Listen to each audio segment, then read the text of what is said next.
Maulan ngayon. Papasok muna kami. Unahan namin si paring Fortuner. Hindi na pinabigyan, sorry mga sir. Umulan siya. Umulan ngayon, papunta dito. Titingnan natin kung mag-traffic kami. Nalilink kami sa ulan.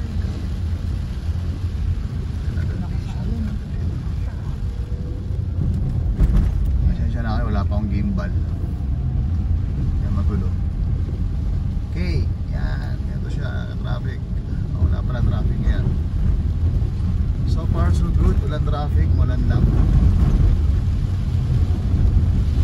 Yung dulo siguro ito, tingnan natin.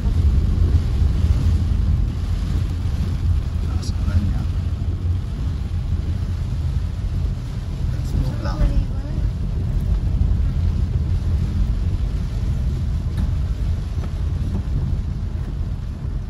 Sundan natin to si Kuya Fortuner. tropang Ayun. Montero. Yeah. Mali ka. Sorry guys, nagkamali lang ako. Anak ko.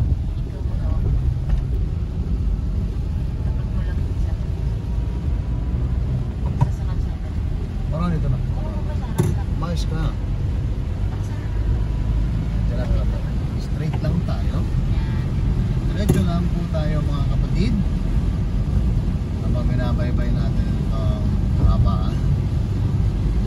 Okay ka na. Ang diretso nito ay doon talaga sa may Arnaldo ba? O barangay Gentry.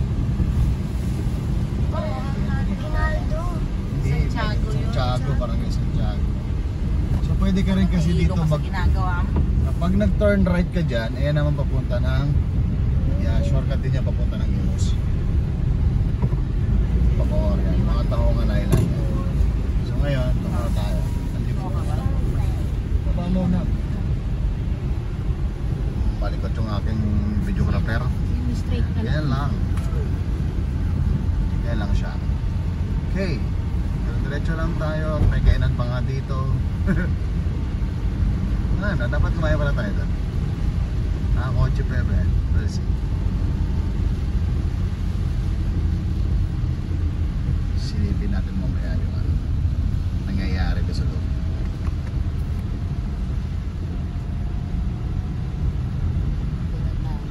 Yung nakikita ninyong Sarak po. ano na yan, flyover. Yan yung flyover ng Calax. Calax yan. So hindi natin alam kung kailan matatapos siya. Tignan nyo yung isa niya. Kung makikita nyo yan. Hindi natin alam. Tignan natin kung kailan matatapos. So ano kayo magiging benefits na ito? Calax na ito. Pero diretso ba ito? Ito. Magkano ba yung toll nito? Talo ba yung commuter? Reasonable ba yung toll? O kailangan talaga natin itong gamitin? Well, kung nasa 100 plus siya one way, 200 o 150 a one way, pero pricey. Isip-isip tayo.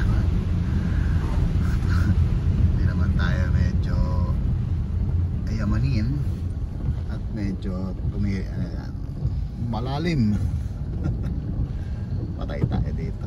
Kaya siya ba ng kotse ba? Yep, huwag kang sasabit. Okay, hindi kaya naman yan. Kaya na, mamakulay siya kayo. Kaya na. Kuya, off-road lang to. Okay, yup. Medyo hindi pa natatanggal yung ibang dapat tanggalin. Yan. So sa dulo, magiging tuloy na lang siya. Dahil hindi pa siya nawa-wide. May mga property pa sa gilid. Pero pag nakapasok ka dito, okay na to. Dito pag gabi nagkakaroon ng bottleneck dito na traffic. Especially kapag walang holiday. Dito talagang bottleneck na to. Kasi walang may nagmamandate kung saan sila punta. Yan. Okay, tuloy lang hanggang sa dulo. Tapos patuloy na i-post ko yung video. Pwede sa dulo lang. Hanggang sa makapasok kami ng gate.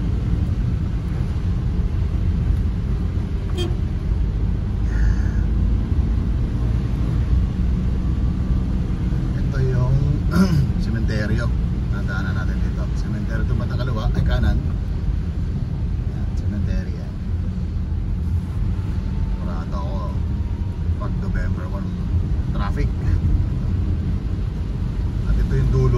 Lancaster. Kapag taga Lancaster ka, pwede ka dumaan dito, kakanan ka na dyan sa may sinasabi nilang yung ano na yan. Yan. So, Lancaster siya, may umanan dyan. Dyan din itatayo yung sinasabi nilang malaking SM na gagawin dito sa General Trias. At sigurado yan, pag may SM yan, pag may mall yan, traffic ang kalalabasan natin dito. Okay? Tingnan natin kung makakabili kami ng grapes muna. Nagtitinda pala guys ng mga grapes, no? So, magkano ang grapes, kuya? Tanong mo siya. 100. Tapos may mansones. Yan. Kaya magkano? 100 po. Ito may buto po. Ah, This one 60 po. sige, yung may buto 100. Ilang kilo? Isa lang. Isang kilo po. Ulan, may bili kami. Paligo lang ako Grapes muna. naman. Hi boys, hello. There we go, stop. Just stop because you're going to buy. Guys, bibili kami ng grapes. Wala kami magawa. Yeah. Tapos mamaya magliligo kami sa ulan. Kung meron kang panligo sa ulan. Oh, may hilo So mula sa strip namin. Siya, wag ka nang salita.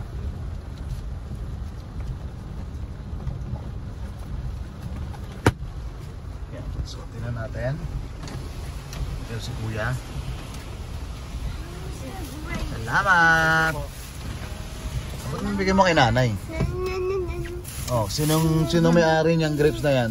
You need to wash it first. Okay, wash it first. Okay, let's go. Taman tayo ulit. Tuloy-tuloy tayo mga kapatid. Tayo ulit, diretso. At malakas ang ulan dito sa Cavite. Eh, nag-inom na naman akong kasamang English. Mamal na pa. English pala. Tuloy-tuloy lang tayo. So, umulan ngayon. Kaya kami pumunta dito sa Cavite to check our beloved house kung ano nangyayari sa loob ng subdivision. Kaya maulan ba siya? Ayan. So pagdating dito, after nung grapes na yun, Lancaster, ayan, medyo sisikip siya. Kasi look, ayan, ginagawa pa. And then yung hindi pa kaya siya i-wide. Hindi ko alam kung bakit hindi pa kaya i-wide. Kasi may mga property pa sa kabila. At yung kalsada na to ay butas-butas. Lubak-lubak siya. So kailangan lang dito maging patience. Maging patient. Patience yung iba. Okay. Medyo pasensya na kayo. Medyo gulo. Dahil ang aking kamay nangangawit. Yan. Kaya nagkakaroon niya ng lubak dahil yan. Tayo, kailangan tayo magdahan-dahan.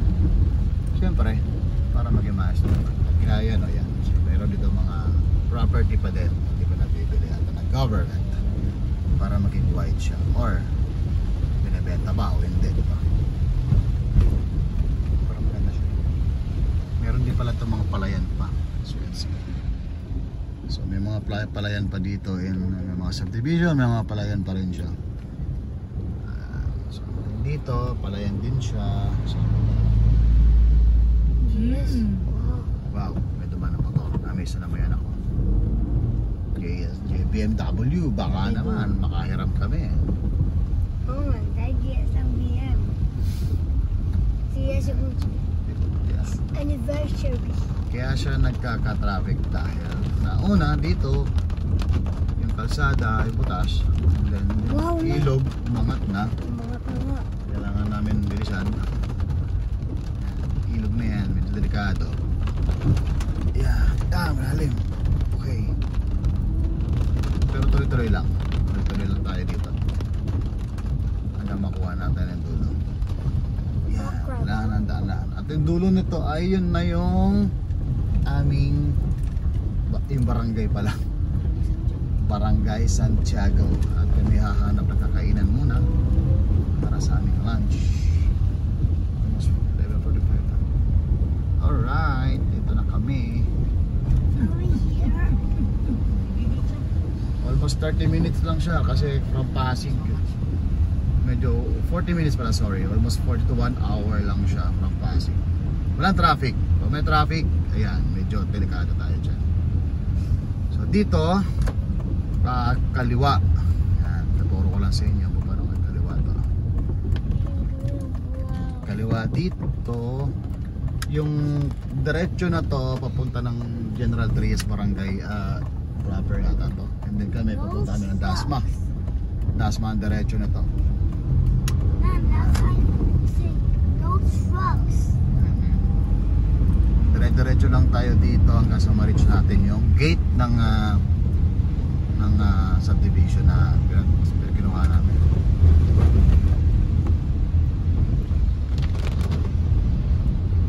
Tayo. Medyo ulan lang sa lugar.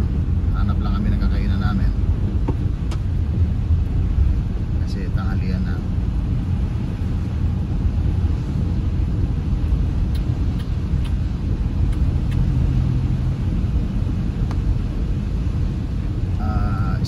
Amaya Skate dito din. Yan, Amaya Skate yan.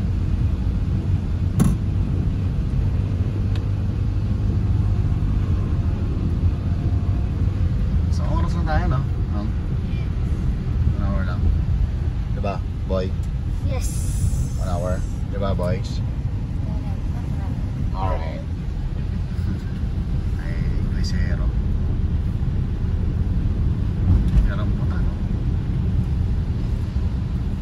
Tuloy lang muna tayo ito sa gate.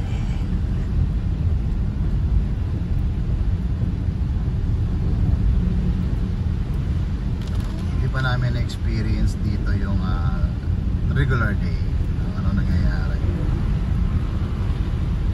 And soon, no, kung pagawa na yung bahay, meron mga enough budget para magawa siya. Titira na kami dito. 3 years, tagal pa. At hindi ipunan pa to. Yan. So yung nakakapanood po nito kung nasaan man po sila, abroad or local lang, at kung may bahay man kayo dito sa loob ng General Trias sa may Sierra Vista, papakita ko sa inyo yung mga ang updates mamaya kung ano na nangyayari sa labas ng division. Iikutin namin to mamaya kahit nakakotse na simulan.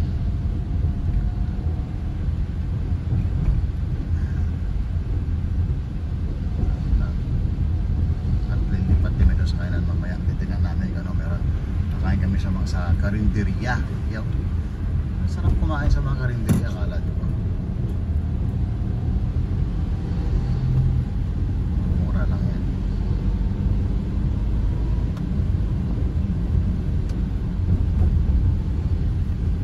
Pa rin ngayon, tingnan namin medyo may mga konting mga flood kunyari yan, katulad yan, a little bit baha, tolerable naman for now kaya kung parang nag-uulan dito sa lugar na to, kaya siguro may baha na ganito. Yan na lang naman natin masusolusyonan to ng bayan ng Cavite. Naniniwala pa rin naman tayo ito tulad nito kasi baha talaga siya.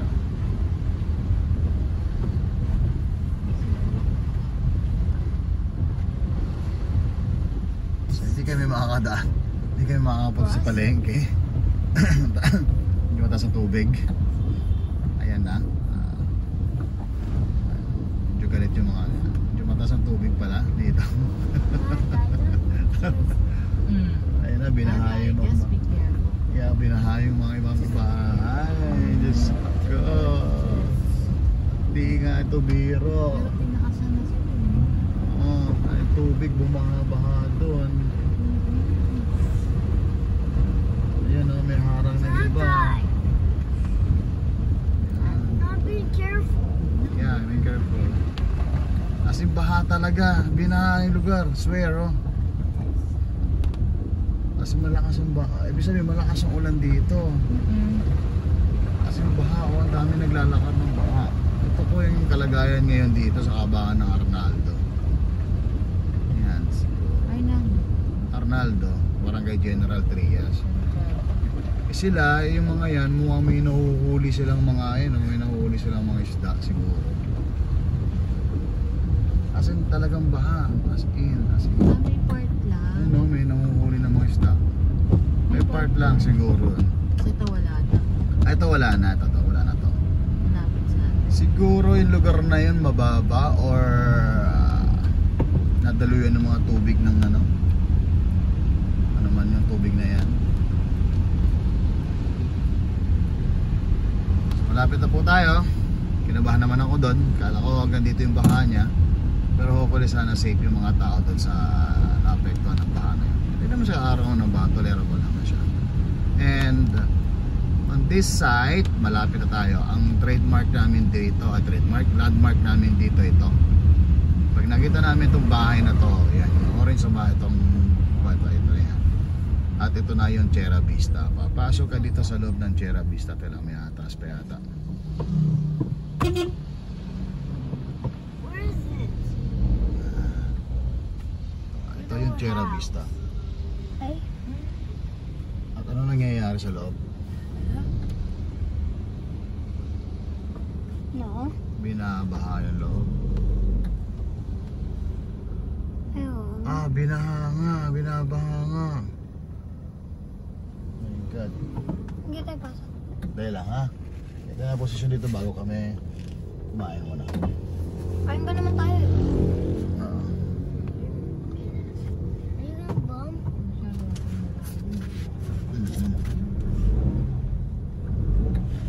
I don't go to car.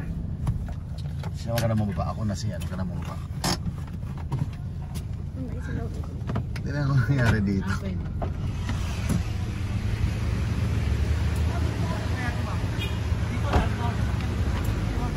Nangyari baha? Baha mapasok? Nangyari dito. Lalim. Paano tayo uwi? Hindi kalalim pala to.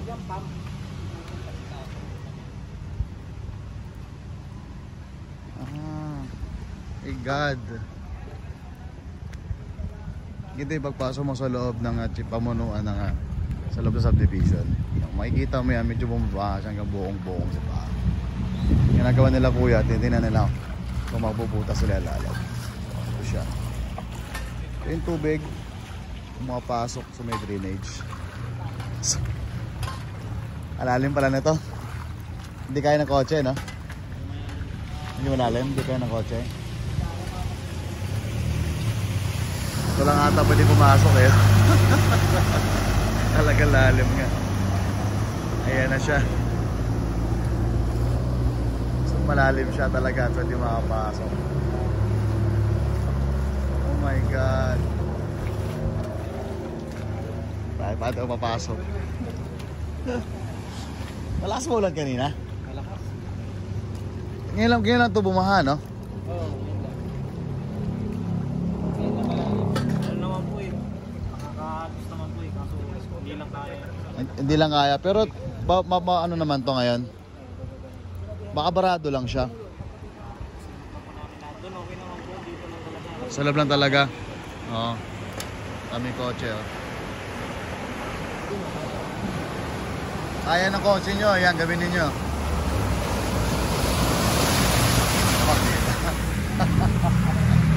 Ang lakas sa loob.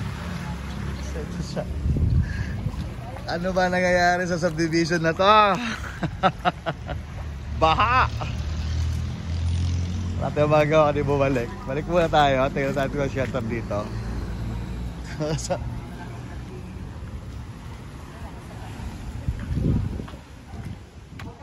Wala. Baha. Mulan na. Paano tayo papasok nito? Main entrance pa lang, siraan na. Alam mo, marami din nakatambay dyan sa palabas. Oo, palabas. Oo. Hindi naisip to ng developer natin, no? Hanggang dito lang yung tubig eh. Oh, Ayaw yun pumunta dyan. yung mismong gitna lang, eh. Kahit butatan nila ng maayos sana yan. Oo. Delikado. Balik pa tayo. Ito yung mga kainan. Ito yung po yung mga bitbahay namin, no, nakatambay.